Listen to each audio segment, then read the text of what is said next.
নমস্কাৰ আজি দিনৰ সাজটো হ'ব কঁঠালৰ চব্জি আজি গছৰ এটা কঁঠাল পাৰিলোঁ কঁঠালটোত বহুত আঠা আছে সেইবাবে মিঠাতেল সানি লৈছোঁ সানি লৈ দেখিছেনে পলিথিন পাৰি লৈছোঁ যাতে আঠাবিলাক নালাগে আঠাটো লাগিবই বাৰু কিন্তু নিমখ পানীত অকণমান ভিজাই থৈ দিম আঠাটো গুচি যাব ইফালে মোৰ মাজতে গেছ শেষ হৈ গ'ল জানেনে চৌকাটো ওলাই আনি চৌকাত গৰম পানী বহাই দিলোঁ এতিয়া মই কঁঠালখিনি দি দিম বাৰু ইয়াত কোনে কোনে এনেকৈ বনাই জনাব কমেণ্টত এতিয়া মই তাতে নিমখ দি দিলোঁ এতিয়া দুটা আলু দিছোঁ কিয় কি ছোৱালীজনীয়ে কঁঠালটো নাখায় বাৰু আলুখিনি ওলাই দিম সেইবাবে মই এতিয়া কঁঠাল আলুটো সিজাই ল'ম নিমখ হালধি দি কাৰণে মানে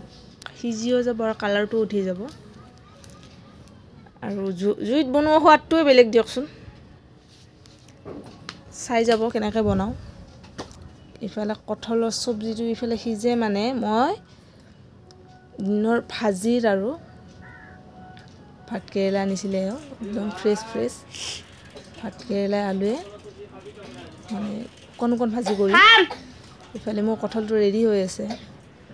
কিন্তু এই ছিজনত কঁঠালৰ চব্জি খাব খুবেই সোৱাদ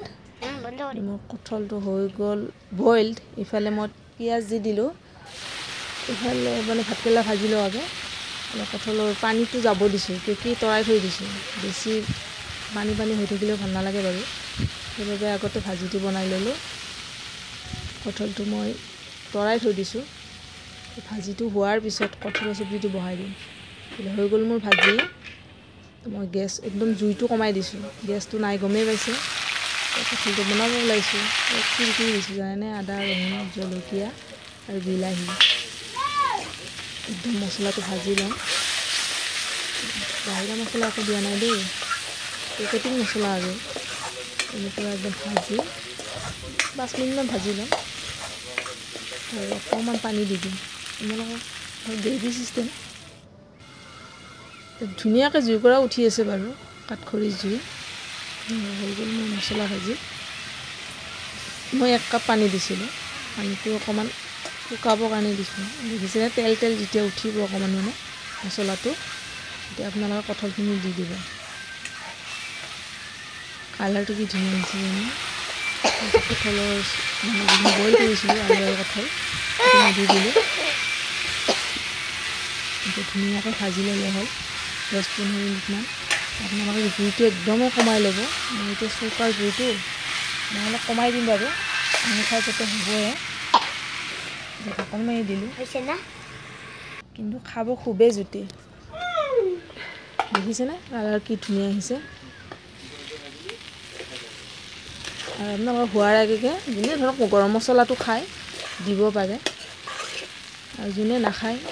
নিদিলেও হয় বা ধনিয়া চনিয়া থাকিলেও হয় দুপৰীয়া মই সুধি আছোঁ বাৰু হ'ব হ'লে অলপ খাই চাবচোন কেনেকুৱা হৈছে বাৰু মই অলপমান পানী দি দিলোঁ কিয় জানেনে অকণমান গ্ৰেভি হ'ব লাগিব বেছি জোলো নকৰোঁ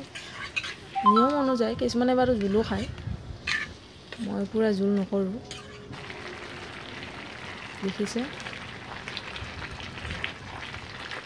এতিয়া অকণমান শুকাব দিম কিন্তু মই খুবেই ভাল পাওঁ কঁঠালৰ চব্জিটো খাই সেইকাৰণে অকণমান গৰম মছলাটো দি দিওঁ বাৰু আৰু কৈছে অকণমান গৰম মছলা দিলে ভাল লাগিব দিনটো আৰু কি কৰিব আৰু ধৰক ফ্ৰেছ বস্তু আনিলে বনাই মেলি খাই খুবেই জুতি ইয়াক দিলোঁ আৰু খাই কেনেকুৱা লাগে ভাল লাগিলে দেখিছেনে আজিলৈ ভিডিঅ'টো এইখিনি সামৰিলোঁ